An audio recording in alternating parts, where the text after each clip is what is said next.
नमस्कार प्यारे बच्चों, मैं स्वीट पीके में आप सभी का स्वागत है। प्यारे बच्चों, आपके सिलेबस के अकॉर्डिंग चैप्टर 8 में इंक्रीजिंग एंड डिक्रीजिंग फंक्शन जो है वो आपको पढ़ना पड़ेगा, वर्धमान एवं ह्रासमान फलन। तो उसी के ऊपर हम चर्चा करेंगे इस वीडियो के अंदर। और बहुत ही पॉपुलर एग्जाम्पल है, उसी से स्टार्ट करेंगे कि आप लोगों ने पैराबोला देखा होगा कि F X is equal to Y is equal to X square. इस एग्जाम्पल से समझेंगे तो ज़्यादा बेटर होगा। ओके, एग्जाम्पल और भी बहुत सारे हैं। तो इसका हम ग्राफ देखते हैं तो ग्राफ कुछ ऐसा ही तो होता है कि ये वाई एक्स हो गया, ये एक्स एक्सिस हो गया, और कुछ ग्राफ जो वो कुछ ऐसे आता है। ओके, इस तरह से। तो यहाँ पर हम मान लें कि ये एक्स पे 1 2 ये 3 वैल्यूज़ हैं, और इधर -1 -2 -3 वैल्यूज़ हो गई, और यहाँ पे ये मूल बिंदु हो गया 0 वाला।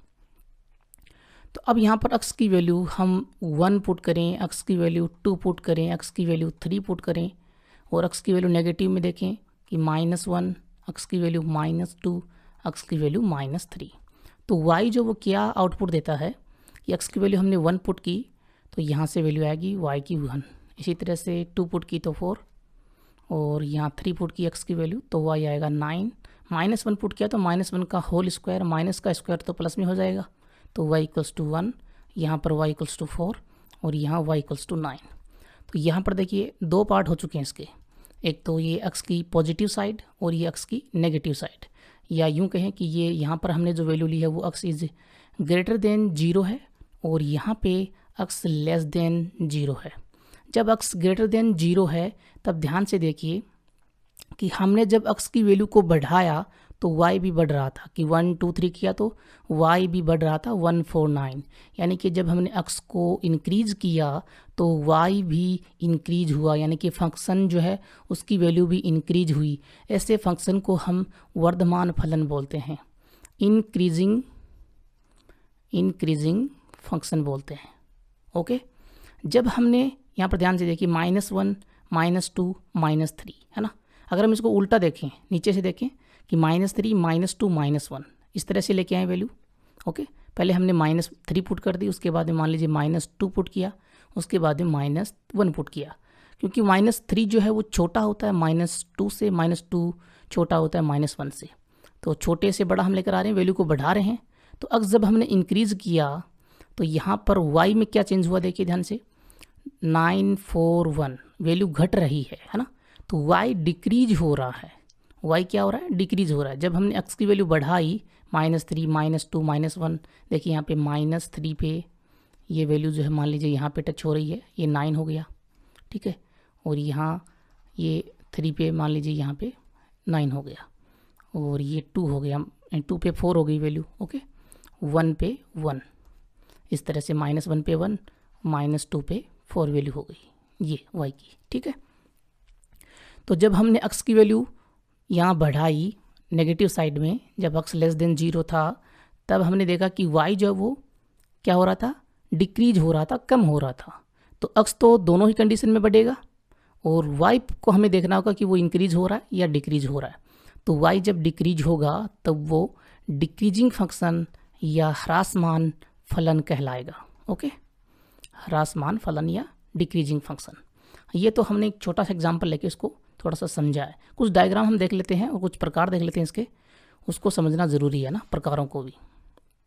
जैसे होता है निरंतर वर्धमान फलन होता है, निरंतर ह्रासमान फलन होता है, पूर्णतः ह्रासमान फलन किसको बोलते हैं, अचर फलन किसको बोलते हैं, और कुछ भी नहीं है ऐसे भी फंक्शन होते हैं जो किसी इंटरवल के अंदर कुछ भी नहीं होते, ना तो ह्रासमान फलन होते हैं ना वर्धमान फलन होते हैं, है ना। उन सभी के ग्राफ हम लोग देख लेते हैं।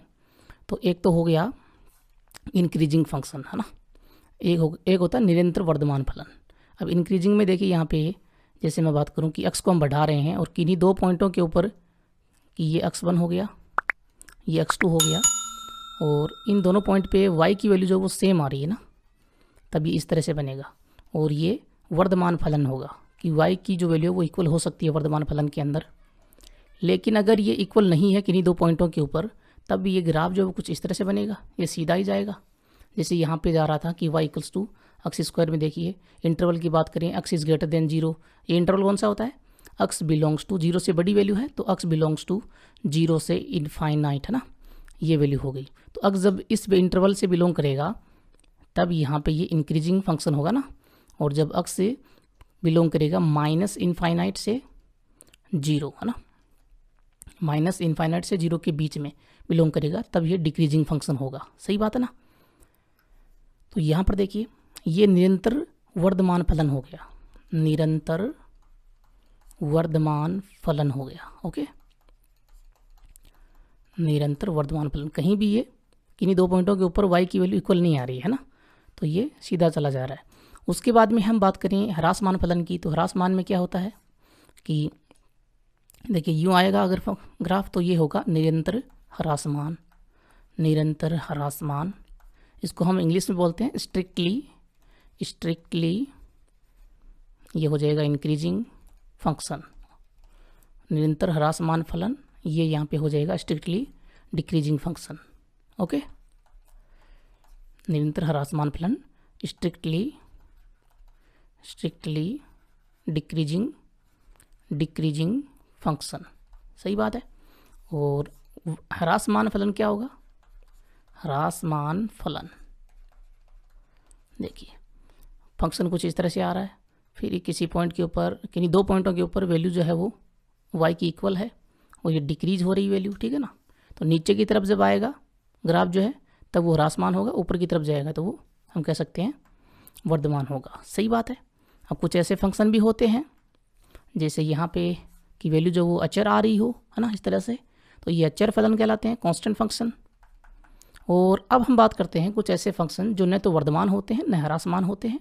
जैसे यहाँ पे हम बात करें कि ग्राफ मान लीजिए कुछ इस तरह से बन रहा है, ठीक है जी, तो ऐसे फंक्शन जो है किसी इंटरवल के अंदर, अब यहाँ पे ये जरूर ध्यान रखना है वर्धमान और ह्रासमान में इंटरवल जो है वो बड़ा महत्वपूर्ण है, क्योंकि हम एप्लीकेशन ऑफ डेरिवेटिव पढ़ रहे हैं, तो डेरिवेटिव का हम यूज़ करेंगे तो उसके लिए हमें इंटरवल तो चाहिए होगा, और फंक्शन में वैसे भी डोमेन कहाँ से बिलोंग करता है वो हमें पता होना ही चाहिए।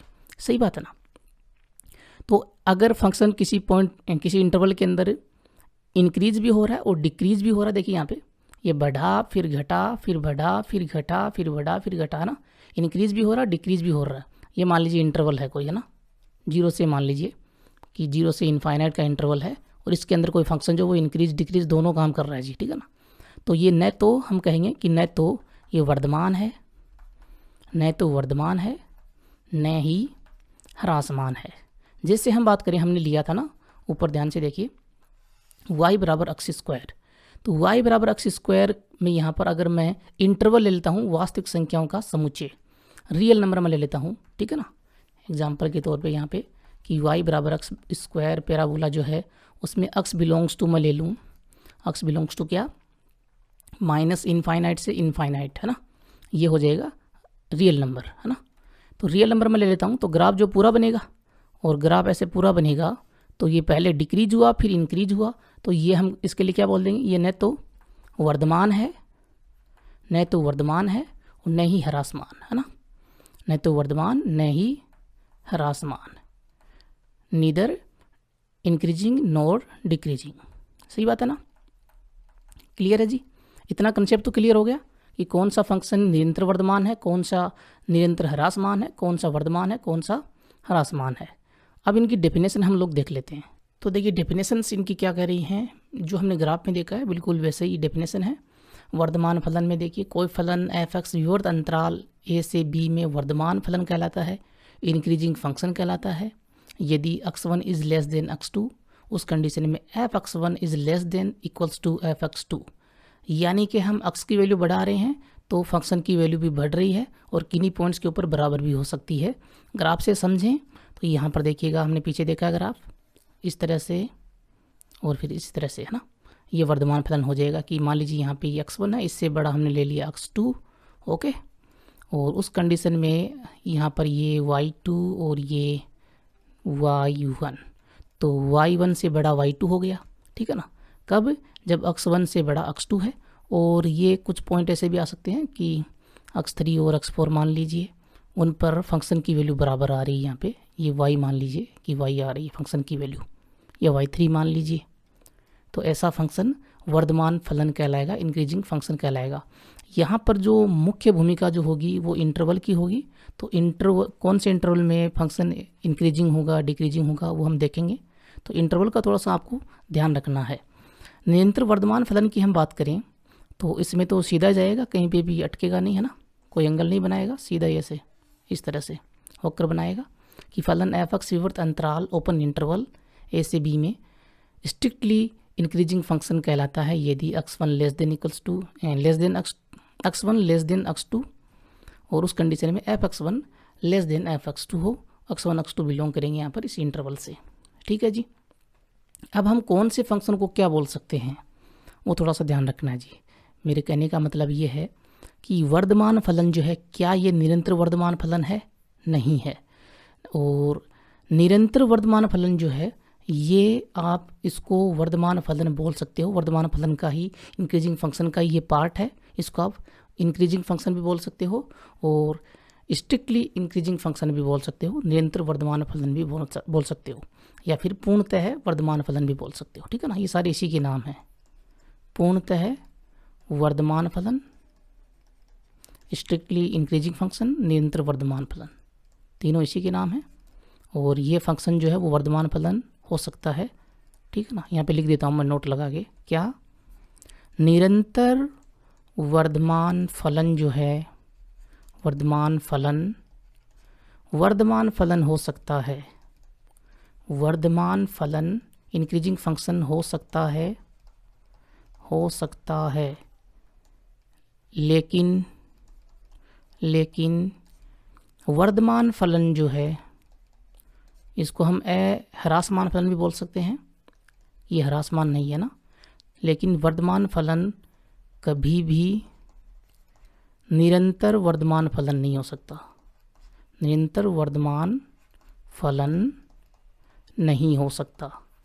ठीक है ना, क्योंकि उसमें ऐसे पॉइंट आ जाते हैं जिन पे फंक्शन की वैल्यू बराबर होती है, तो ये वाला निरंतर नहीं हो सकता कभी भी। ठीक है ना, ओके।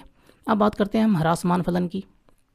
तो इसमें उल्टा हो जाएगा कि x1 से बड़ा x2 है, उस कंडीशन में f(x1) बड़ा हो जाए f(x2) से, यानी कि f(x2) छोटा हो जाए, और यानी कि ये ग्राफ उल्टा यूँ बन रहा हो और किन्हीं दो पॉइंट के ऊपर मान लीजिए ऐसे फंक्शन की वैल्यू बराबर भी आ रही हो, इस तरह से यूँ आके फिर ये यूँ आए। ठीक है ना, और ये इसी का उल्टा है। अब इसमें क्या समझना है, ये डेफिनेशन है कि फलन f(x) विवर्त अंतराल ओपन इंटरवल ए से बी में ह्रासमान फलन कहलाता है यदि x1 लेस देन x2, कि यहाँ पर ये x1 हो गया और यहाँ x2 हो गया। ठीक है जी, देखिए x1 तो छोटा है x2 से, लेकिन हम बात करें ये तो रहा f(x2) या y2 और ये रहा y1, है ना, या f(x1). तो f(x1) बड़ा आ रहा है f(x2) से, तो f(x1) बड़ा है f(x2) से, और किन्हीं दो पॉइंट के ऊपर बराबर भी हो सकते हैं। ठीक है ना, जैसे यहाँ पे ये बराबर हो जाए x3 और x4 के ऊपर, तो ये ह्रासमान फलन कहलाएगा। और इसी तरह से निरंतर ह्रासमान फलन में आपको मैंने जैसा कि बताया कि इक्वल वाला साइन जो वो हट जाएगा। ठीक है ना, और ये सीधा आएगा इस तरह से, तो ये निरंतर ह्रासमान फलन हो गया। ओके, अब देखिए अपना ये मेन मुद्दा, चूँकि हम लोग एप्लीकेशन ऑफ डेरिवेटिव पढ़ रहे हैं, तो डेरिवेटिव का यूज़ करते हुए हम वर्धमान और ह्रासमान फलन में इंटरवल निकालेंगे और पता करेंगे कि कौन सा फंक्शन इंक्रीजिंग है, वर्धमान है, कौन सा डिक्रीजिंग है, ह्रासमान है। देखिए एक थ्योरम है, एक डेफिनेशन है, एक परिभाषा है, उसका हम यूज़ करेंगे तो उसको समझते हैं। यदि फलन f अंतराल क्लोज इंटरवल a से b का दे रखा है, में कंटिन्यूस सतत होना चाहिए, यानी कि कहीं से टूटा हुआ नहीं होना चाहिए ना, कंटिन्यूस होना चाहिए। और विवर्त अंतराल ओपन इंटरवल a से b में अवकलनीय डिफरेंशिएबल है। डिफरेंशिएबल है तो कोई एंगल भी नहीं बनाएगा। ठीक है ना, तो कोई एंगल नहीं बनाएगा तो जो कंडीशन हमने देखी थी ना, जो ग्राफ हमने देखा था इस तरह से ऐसे देखा था ना, तो वो भी नहीं होना चाहिए, एंगल नहीं बनना चाहिए। ठीक है ना, तो ये निरंतर ही होगा इस तरह से। ओके, तब उस कंडीशन में f dash x is greater than 0 है और x बिलोंग कर रहा है a से b के क्लोज इंटरवल से। अब देखिए यहाँ पर डिफरेंशिएबिलिटी की बात हो रही है, तो x जो है वो ओपन इंटरवल से बिलोंग होना चाहिए। ठीक है ना, और ये बुक से ही मैंने लिया है, तो हो सकता है मिस्टेक हो जाए, और एक बार आप लोग फिर से चेक कर लेना। ठीक है ना, कि यहाँ पे क्लोज होना चाहिए या इंटरवल ओपन होना चाहिए। मेरे हिसाब से ये ओपन ही होना चाहिए, x जो है वो ए से बी के ओपन इंटरवल से बिलोंग करना चाहिए। तो अगर F dash X is greater than 0 है तब फंक्शन जो है एफ एक्स जो है वो इस इंटरवल के अंदर वर्धमान फलन कहलाएगा, इंक्रीजिंग फंक्शन कहलाएगा। एफ डेस एक्स अगर लेस देन 0 है तब फंक्शन जो है एफ एक्स वो इस इंटरवल के अंदर ह्रासमान फलन कहलाएगा, डिक्रीजिंग फंक्शन कहलाएगा। और एफ डेस एक्स अगर 0 के बराबर आ जाता है तब हम बोलेंगे कि वो अचर फलन है। ठीक है जी। अब इसका प्रमाण जो है हम वो दो तरीके से दे सकते हैं। एक तो हम ग्राफ से बता सकते हैं, क्योंकि हमने क्लास 11 में डेरिवेटिव निकाला हुआ तो बड़ी आसानी से हम बता सकते हैं। कैसे? देखिए, निरंतर वर्धमान फलन का हमने ग्राफ देखा हुआ है इस तरह से। ठीक है जी। मान लीजिए किसी पॉइंट एक्स के ऊपर यहाँ पर, और हम स्लोप देखें, क्योंकि हमने क्लास 11 में स्लोप ही तो निकाली थी ना, टेन थीटा की वैल्यू निकाली थी। ये अगर थीटा है तो टेन थीटा जो आया था वही यहाँ पे सरल रेखा के अंदर क्या होता है, स्लोप होती है ना। और ये स्लोप जो है, ये प्रवणता जो है वही क्या होती है, एफ डेस, यानी कि डेरिवेटिव। और एक्स पॉइंट के ऊपर ये एफ डेस एक्स हो जाएगा। ठीक है जी। अब यहाँ पर थीटा जो है वो 90 डिग्री से लेस देन आ रहा है, ये तो आप लोगों को दिख ही रहा है। और हम क्वाड्रेंट की बात करें तो फर्स्ट क्वाड्रेंट में सारे त्रिकोणमितीय अनुपात जो वो पॉजिटिव होते हैं, सेकंड में साइन कोसेक पॉजिटिव होते हैं, थर्ड में टेन कोट पॉजिटिव होते हैं, फोर्थ में कोस और सेक पॉजिटिव होते हैं। यही होता है जी। तो थीटा लेस देन 90 है तो फर्स्ट क्वाड्रेंट होगा, सारे पॉजिटिव हैं, तो टेन थीटा जो है वो पॉजिटिव यानी कि 0 से बड़ा होगा। सही बात है, टेन थीटा 0 से बड़ा। टेन थीटा बराबर है एफ डेस एक्स के, तो हम बोल सकते हैं कि F dash x greater than 0। ठीक है जी। ये देखिए इंक्रीजिंग फंक्शन का ग्राफ था, इसके अंदर हमको क्या मिल गया, F dash X is greater than 0। तो हमने यहाँ पर जो बात कही है ऊपर कि एफ डेस एक्स अगर 0 से बड़ा है तो वो फंक्शन कैसा होगा, वर्धमान इंक्रीजिंग फंक्शन होगा। सही बात है ना। अब एक ग्राफ और देख लेते हैं डिक्रीजिंग फंक्शन का। ये डिक्रीजिंग फंक्शन का ग्राफ है। यहाँ पर मान लीजिए एक्स है और ये हमने इसके ऊपर स्लोप बनाई, यहाँ पर ये एंगल बनाती है थीटा एंगल। ठीक है जी। तो ये थीटा एंगल जो वो 90 से बड़ा होगा, थीटा जो है वो 90 से बड़ा हम बोल सकते हैं। 90 से बड़ा है तो सेकेंड क्वाड्रेंट में आ गया। सेकेंड क्वाड्रेंट में टेन जो है वो नेगेटिव होगा, तो टेन थीटा जो है वो लेस देन 0 हो गया। और टेन थीटा लेस देन 0 है वो बराबर है टेन थीटा जो है वो एफ डेस एक्स के, तो F dash x less than 0 हो गया, है ना। कौन सी कंडीशन में, जब फंक्शन ह्रासमान फलन है। और यही बात हमने कही है यहाँ पे कि F dash x less than 0 है तो फंक्शन जो है वो ह्रासमान डिक्रीजिंग फंक्शन होगा। ठीक है जी। अब एक प्रमाण जो बुक में दिया वो हम समझ लेते हैं। लाग्रांज थ्योरम का हम यूज़ करके कैसे बता सकते हैं कि फंक्शन इंक्रीजिंग है कि डिक्रीजिंग है एफ डेस एक्स के हिसाब से। यानी कि अगर आपको इतना दिया हुआ हो, कितना कि ये वाला यहाँ से लेकर और यहाँ तक आपको दिया हुआ हो, ठीक है ना, यहाँ से यहाँ तक, तब आपको बताना है कि फंक्शन वर्धमान है कि ह्रासमान है। ठीक है जी। मान लीजिए ये पहला पॉइंट आपको दे दिया, तो पहले पॉइंट के हिसाब से हम देखें कि ए से बी का जो क्लोज इंटरवल है इसके अंदर संतत है। ठीक है जी। प्रमाण देख रहे हैं फर्स्ट नंबर का, यानी कि वर्धमान फलन है वो हम बता रहे हैं। ए से बी का जो क्लोज इंटरवल है में संतत और ओपन इंटरवल में फंक्शन जो वो अवकलनीय है। ठीक है जी। और एफ डेस एक्स आपको दिया हुआ है कि F dash x greater than 0 है और एक्स बिलोंग कर रहा है ओपन इंटरवल ए से बी में। तो यहाँ पर हम देखिए प्रमाण कैसे देंगे कि हम x1 और x2 दो पॉइंट ले लेते हैं जो बिलोंग कर रहे हैं इस इंटरवल से। ठीक है जी। एक पॉइंट सी यहाँ पर विद्यमान होता है लाग्रांज थ्योरम के हिसाब से, क्योंकि ये दोनों बातें होती हैं तो लाग्रांज थ्योरम भी लागू होती है ना। तो लाग्रांज थ्योरम के हिसाब से हम बोल सकते हैं कि सी ऐसा पॉइंट होगा जो ए से बी के ओपन इंटरवल से बिलोंग करेगा। और उस कंडीशन में हमने देखा हुआ है कि F x2 minus f x1, है ना। और ये वैल्यू जो है ये इक्वल होती है एफ डेस सी और x2 माइनस x1 की। x2 माइनस x1 का इसमें भाग दे दें तो लाग्रांज थ्योरम वाली कंडीशन ही तो बनती है। कैसे, देखिए यूँ समझ लेते हैं इसको यहाँ से कि एफ डेस सी बराबर क्या होता है, हमने देखा हुआ है F x2 minus f x1 upon में x2 माइनस x1। यही है, x2 माइनस x1 को यहाँ पर एफ डेस सी से मल्टीप्लाई कर देते हैं। ठीक है। तो f x2 minus f x1 is equal to f dash c और इनटू में ये हो जाएगा x2 माइनस x1। सही किया हमने। अब हमको पता है कि x2 x1 से बड़ा है तो ये वैल्यू तो पॉजिटिव है, ये तो पॉजिटिव है। एफ डैश सी जो है, चूंकि हमें ये भी पता है कि एफ डैश एक्स जो है वो 0 से बड़ा है, एक्स की जगह हमने सी पुट कर दिया, इतना ही तो फर्क है, क्योंकि एक्स भी ए से बी का जो ओपन इंटरवल से बिलोंग कर रहा है और सी भी ओपन इंटरवल से बिलोंग कर रहा है इसी से। ठीक है जी, तो ये भी पॉजिटिव है, एफ डैश सी भी 0 से बड़ा है और ये वैल्यू भी 0 से बड़ी है। इसका मीनिंग ये हो गया कि F X two minus F X one ये जो वैल्यू है ये एक्चुअल में 0 से बड़ी है, क्योंकि ये भी पॉजिटिव और ये भी पॉजिटिव, दोनों पॉजिटिव हैं, दोनों 0 से बड़े हैं और ये बराबर हैं F X two minus F X one के। तो F X two minus F X one की वैल्यू 0 से बड़ी हो गई। यहाँ से हम एफ एक्स वन को लेकर आए इधर, तो F X two is greater than F X one, और ये वैल्यू जो है ये क्या बता रही है कि फंक्शन जो है वो वर्धमान फलन है। कब? जब हम X one less than X two ले, है ना, उस कंडीशन में, और एक्स टू बड़ा था, यही हमने लिया यहाँ पे कि एक्स टू बड़ा है एक्स वन से, तभी तो ये पॉजिटिव हुआ ना। तो ये वाली कंडीशन थी कि X one is less than X two, उस कंडीशन में आपको मिल गया F X two is greater than F X one, या इसको हम यूँ भी बोल सकते हैं कि F X one is less than F X two, और ये वर्धमान फलन हो गया। ठीक है जी, इसी तरह से हम प्रमाण दे सकते हैं ह्रासमान फलन का भी, ठीक है ना, और अचर फलन का भी। क्लियर है जी? तो काफ़ी कुछ समझाने की मैंने कोशिश की है। एक क्वेश्चन देख लेते हैं छोटा सा ना, बाकी सारे क्वेश्चन जो हों एग्जाम्पल से और एक्सरसाइज से देखेंगे।